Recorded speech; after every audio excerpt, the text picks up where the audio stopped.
Not while I'm here. was Foodie's message to Salah. What do you mean, Chantal? Should he not see his family out of respect toward your feelings? Or your fears that his relatives are setting him up with another woman? Your paranoia? You are exceedingly and irrationally exasperating. You have, by self-admission, said that you are not a people person, even with your own loved ones. Foodie has informed us in the recent past that she sees her family once a month, and that her mother and auntie drove hours to go check on her, but she wouldn't open the door to them because she wasn't in the mood. I'm not underplaying the severity of mental health conditions.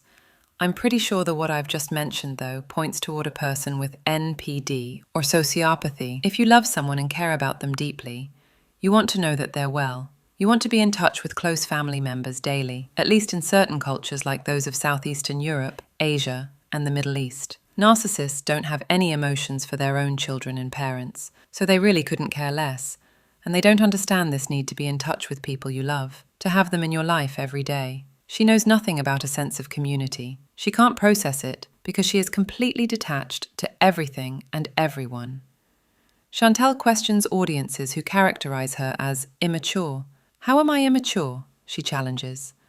Emotionally, not only you don't get it, but you aren't even there. Every interaction in relation to Salah or anyone in your life is about your gratification, your validation, your ego. It has nothing to do with love or any emotion. We can say emotionally you are completely immature. In your interaction with the world, you're not as a developed adult. Your infantile speech and language, like daddad, point to an adult infant, like other people have concluded. A typical person with NPD, nothing you do is wrong in your perspective, Chantal. You were lashing out at white supremacists the other day, but you overlook that you protested not too long ago against actresses who are either Latinas or black and portraying characters such as the Little Mermaid or Snow White. You referred to yourself as a whitey, the only whitey you would see around in Kuwait. You felt like a novelty. This clearly indicates that you see yourself as special, unique, and superior. Someone to be sought after, a rarity in the Middle East. Can you explain how this doesn't make you a white supremacist? You became involved with Bibi not because you were attracted to him, but because he paid you attention. To a narcissist, any narcissistic supply will do.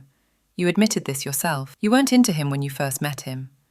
Later on, you pursued men of a darker complexion while in Cuba or even Canada, because you felt you were desired by them. Your every motivation is about your ego being fed. Nothing in the way you operate is an indicator of you being a multi-ethnicity-oriented person. I deduce that the reason you removed your detailed diarrhea description video was because there was a huge backlash and protest toward it. You were judged heavily for it. Perhaps you were scared about the repercussions it may have for you in a conservative society, like the one you're in at present, where it is absolutely unacceptable for people to speak the way you do, especially women. In my own cultural background, it is completely not okay for somebody to talk about bodily excretions openly. Despite you trying to polish it over and trying to say that you removed that content because you didn't want to traumatize people, your statement betrays itself for the lie that it is. You're trying to manipulate public opinion once more and convince listeners that your motivations were other than what they really were. You traumatizing people was very much what you intended with your graphic description of what your body was doing on the particular day, and words that conjured up strong images of your oozing body parts. As psychology experts inform us, narcissists belittle and torture people by exposing them to the most extreme and gross things associated with their bodily functions. I'm about to wrap this up, not without mentioning, though, the person who criticized my content and drawings as nasty, not because I worry about her opinion, but because Foodie is so transparent, even when she tries desperately to hide behind her actions or fake identities. It was so obvious that the comment was left by you, or one of your fanaticized, unhinged beezers, Foodie. I've noticed that you've left another comment on another video in my short 9-post history so far. Your words contradict themselves. They are ambiguous. It's almost like you're trying to criticize Chantal, but you can't bring yourself to doing it. You say that James and all the other men in Foodie's life willingly participated in the circus that is her world, and that they profited handsomely. I disagree with you. None of those men knew that they would be publicly exposed for their most inner, personal, grotesque aspects. Nader didn't even want to show his face, and you doxed his identity.